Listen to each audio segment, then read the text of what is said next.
noite. Eu acabo de conversar por mensagens de forma reservada com o ministro do Supremo Tribunal Federal a respeito desse posicionamento da defesa de Jair Bolsonaro e Michele em optar pelo silêncio, justificando que vão questionar a competência do STF para continuar a investigação sobre o caso das joias. De forma reservada, esse ministro classificou como medo total a postura adotada pela defesa de Jair Bolsonaro.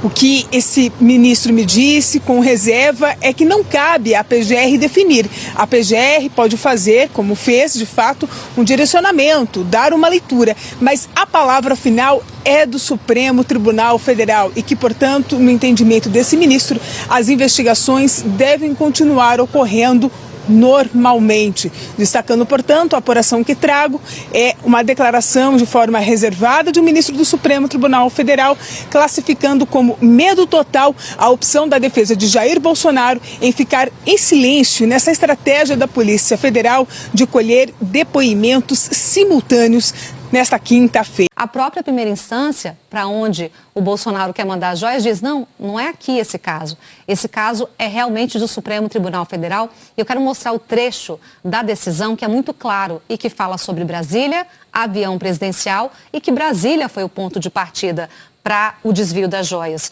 O juiz, nessa decisão, ele diz o seguinte: por fim, mesmo que não houvesse procedimento instaurado no Supremo Tribunal Federal, os novos fatos apresentados revelam a presença de fatores de modificação da competência inicialmente estabelecida na 6ª Vara Federal de Guarulhos, pois aí vem a identificação.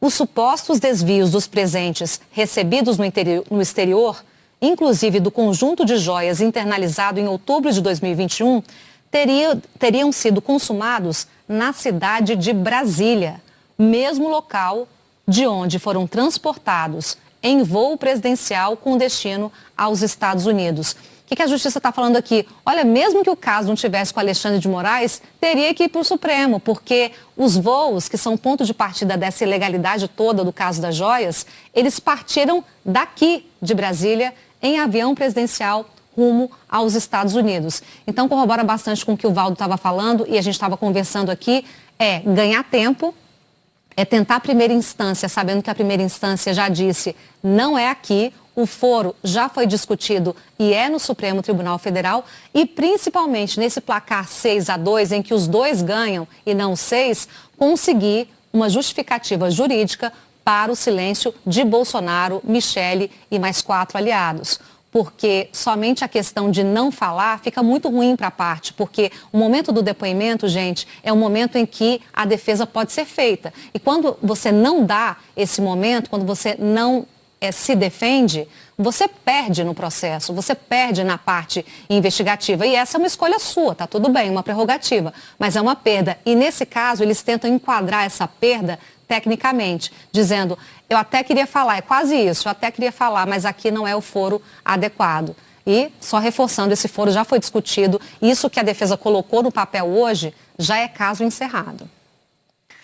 Gente, eu tô aqui pensando tantas coisas e falando com tantas pessoas ao mesmo tempo e acho que a estratégia bateu tão mal quando você tem a OAB dizendo publicamente, olha, me tira dessa, né, porque lança um documento tentando dar algum lastro e tal, é porque virou tóxico. E aí, eu queria voltar antes de chamar a Isa só num ponto do que o Valdo trouxe, né, que grandes operações ruíram, né, por conta de defesas técnicas bem feitas, né, a tal da agulha no palheiro ali, que o advogado que trabalha com isso é pago para encontrar, mas veja como o Bolsonaro tem pagado, Leilane, o preço de sua personalidade, da forma como conduziu os 4 anos da sua gestão, porque ele implodiu qualquer tipo de ponte com o judiciário a partir do momento em que passou a ver no ataque sistemático ao Supremo e ao TSE, para ficar em 2 exemplos, uma plataforma de campanha.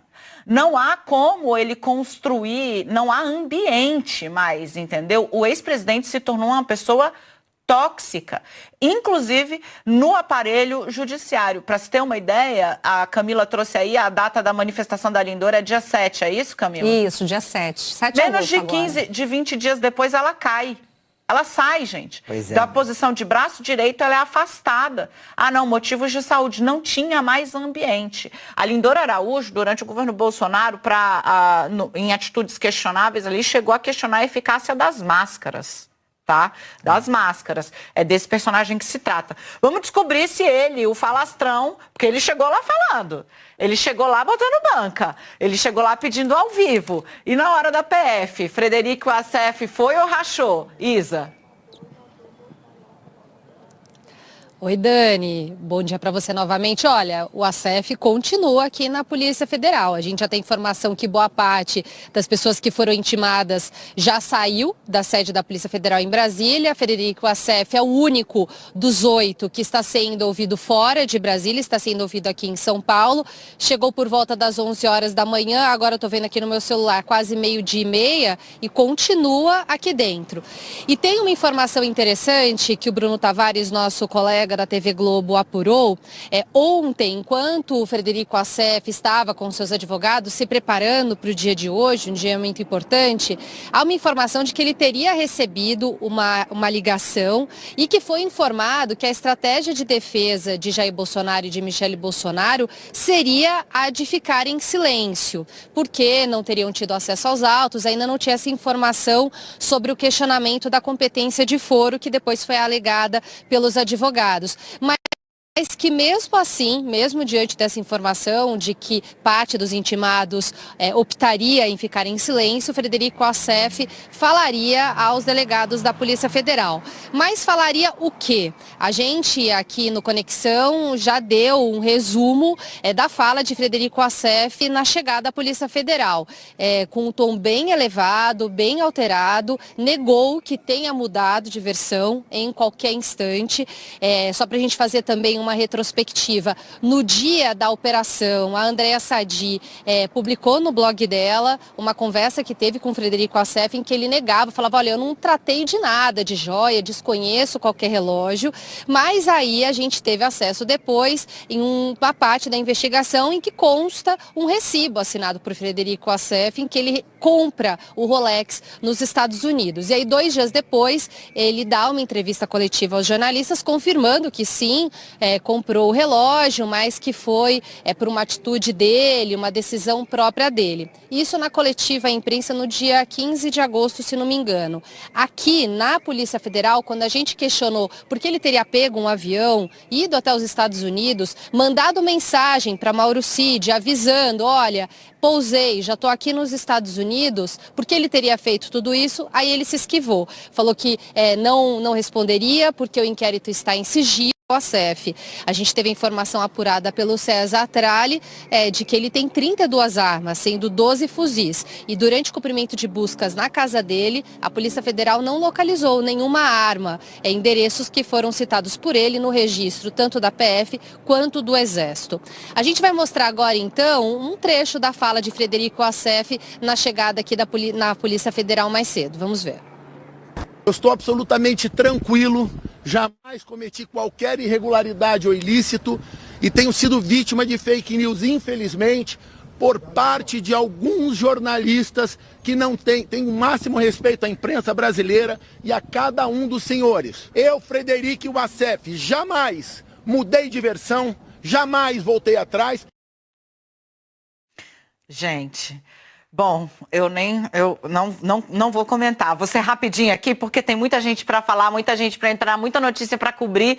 Mas isso aqui chegou às minhas mãos hoje, né? Se tem... A Leilani foi perfeita na nossa conversa para organizar o jornal aqui um pouquinho antes. Ela falou, se tem os verdadeiros patriotas, são esses, né?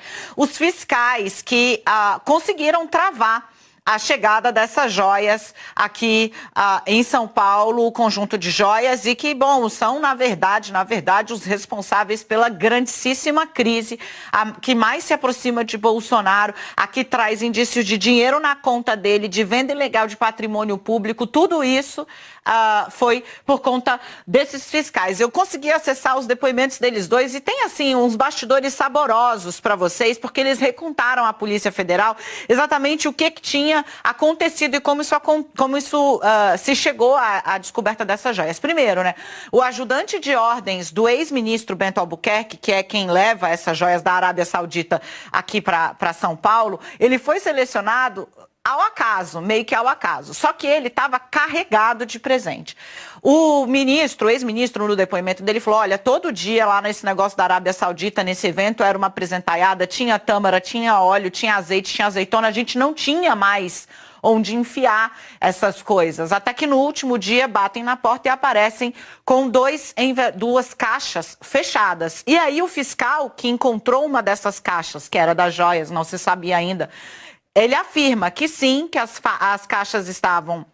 A caixa estava embalada em papel presente, selada. E que quando eles abrem, eles veem que a situação é sensível, telefonam para o superior e decidem por ficar, garantir, trancar, lacrar essas joias para depois esclarecerem de fato a origem e se ela era mesmo um bem público. O relato, gente, traz ali bastante detalhe, né, sobre como se deu essa conversa, né? Juntos chegam então à conclusão de que era o caso para retenção para posterior comprovação de origem. Ainda, segundo eles relataram, quando o ministro volta e vê que eram joias, ele aparenta surpresa. E mais, né, só depois que já havia tido a ordem de retenção das joias é que ele fala que provavelmente o conjunto era para Michele Bolsonaro. Leilane, com você, dia quentíssimo. Pois então, Dani, é impressionante. E esses homens realmente eles merecem todo o nosso respeito. Porque teria sido muito fácil, como a gente sabe que acontece no Brasil algumas vezes, fechar os olhos e deixar passar, mas não. Eles fizeram o que o cargo deles, o que a função deles, o que a nacionalidade deles exigia, que é lutar pelo Brasil, né?